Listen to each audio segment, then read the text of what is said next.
All right, guys, let's go. It is Thursday, the day before your FSA. So we're going to go ahead and just jump right into our lesson so that you guys can do well on your FSA. All right, guys. This is the part of the PDN. If you have not done the PDN, I want you to go ahead and do it and then come back. Now, I know the directions say cut out. We're not going to cut out anything that's impossible. So basically what you're going to do is you are going to, on your Google form, you have the sentence, and then you basically have to plug in which word will go there, okay? So yours is going to look a little different than how mine looks. But you'll still be able to follow along, okay? So let's go ahead and get started. It says it's a set of pages in the back of the book that tells where to find specific facts and topics. Now, we have not gone over this, guys, but that is called the index, okay? So even though we haven't gone over this, I want you to try your best. Some of these text features, I really just didn't have time to go over everything because we only had a few days and I felt like that would have been too much. But an index is found in the back of the book and it tells you pretty much like where the topics and facts are. An index is different from a table of contents. Table of contents is found in the beginning. So here, the name of the book or selection, we know what that is. When you have the name of the actual book or passage, we know that that is the title, okay?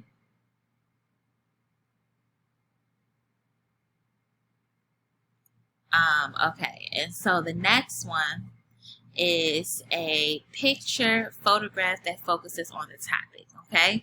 And we know that if it's a picture or a photograph, it is an image, okay? All of these are text features that we've gone over throughout the entire week, okay? Okay, next. Words below or beside an image that explains what is happening in the image. We know what that is. Words that talk about what the image is saying is the caption.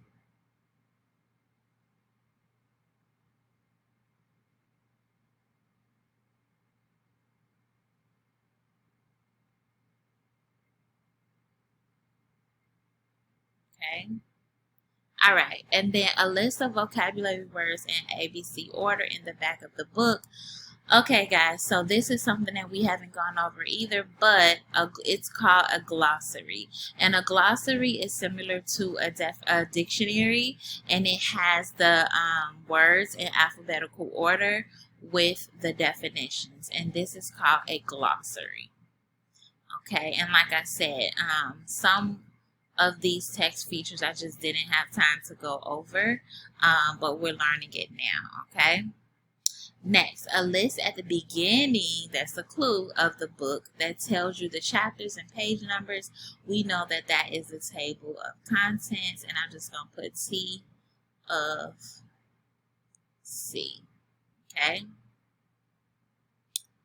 All right, and then next, a mini title, that's a clue, within the selection that labels a specific section of the text. That is the heading. It's a mini title. It's not the title of the whole book, but it's just a mini title of that actual paragraph or section. Okay? And then lastly, print that is made thicker than the rest of the text because it is important is bold print. And I'm just going to put BP. Okay? Good. If you got all of that right, congratulations. If you didn't, then this is something that you could just study over and over again for the test tomorrow. So let's go on to our vocab work.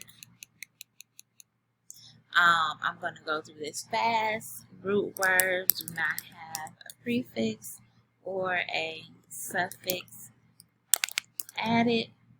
Root words sometimes have different languages that help us find the meaning of new words. And so today, guys, we're talking about bio, which is the Latin root, and then ologist or logist, which is the root word. And bio means life, logist means person, or person who studies. Okay, and so when you put those two words together, it creates the word biologist, right? So who is a biologist? A biologist is a person who studies the life of animals or people, or of, I'll just say, of living things.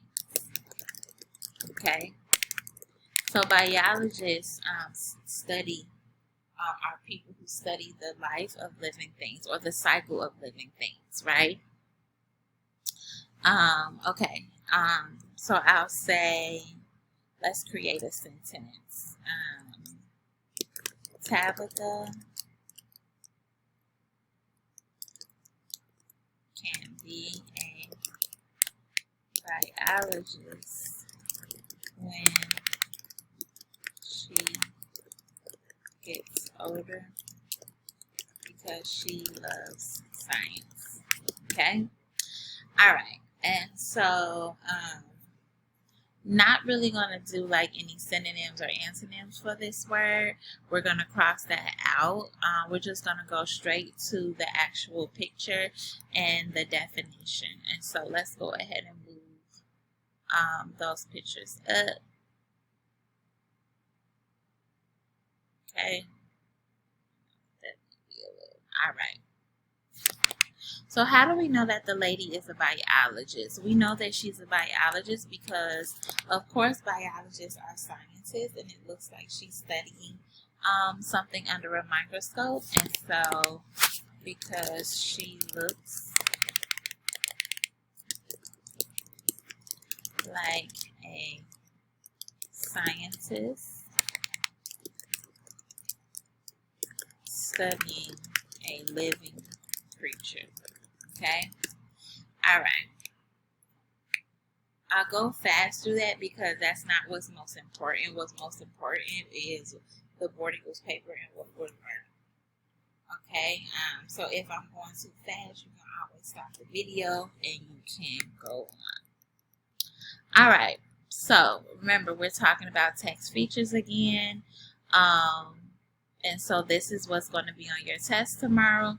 So let's quickly go over them. Title is the name of the text, and it's usually in big black letters.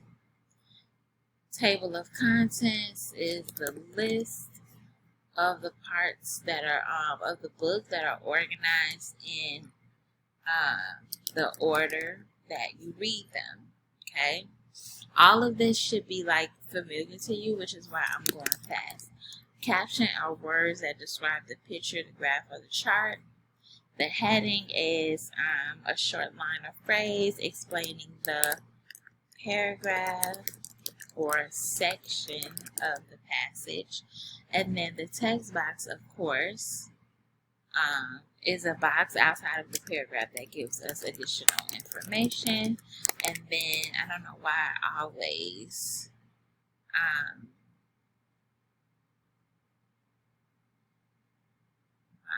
is that like the additional information. Okay, and so I always forget about my bold words, so I can create a row below.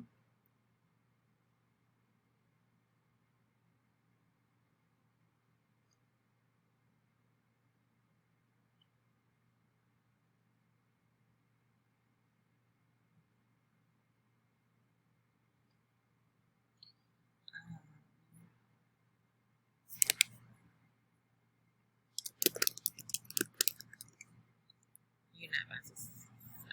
Okay. Sorry guys. That was a distraction. So, bold words. All right, guys. So the bold words, of course, are words that are darkened, followed by the definition. Okay? Alright, cool. Now, so yesterday, guys, we talked about charts and diagrams, right?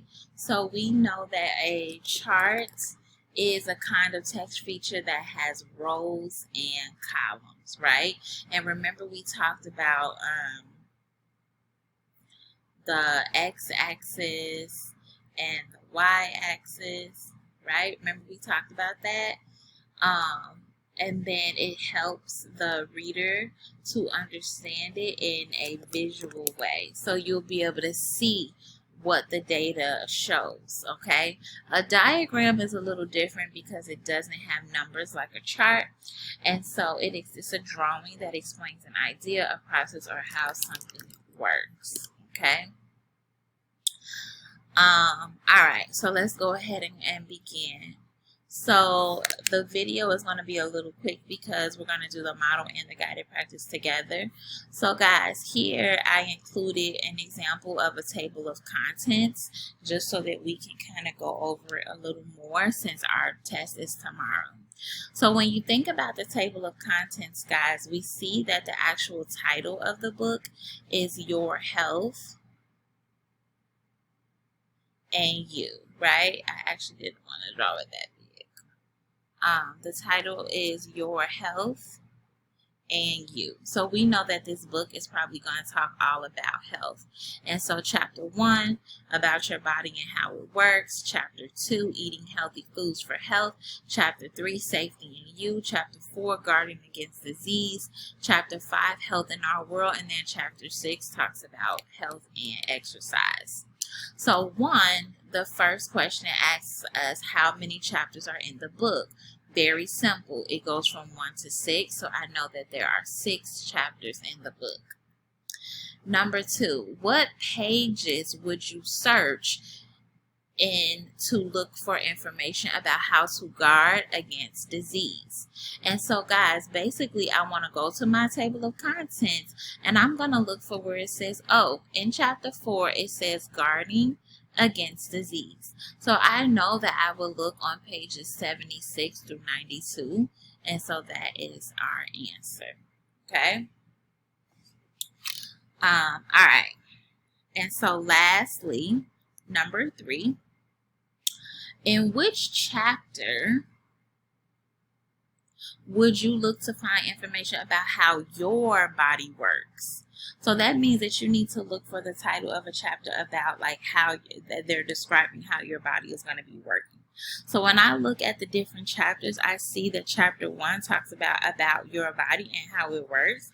That will tell me how my body works. And so I know chapter 1 is a chapter that I would want to read. Okay, so this is what you do when you are looking through a table of contents. You look to see, 1, what information do I need to learn about? Because you may not need to read the whole book.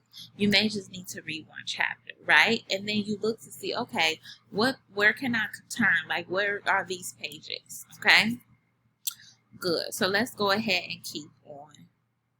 So we're going to continue. This is where we're going to talk about charts again.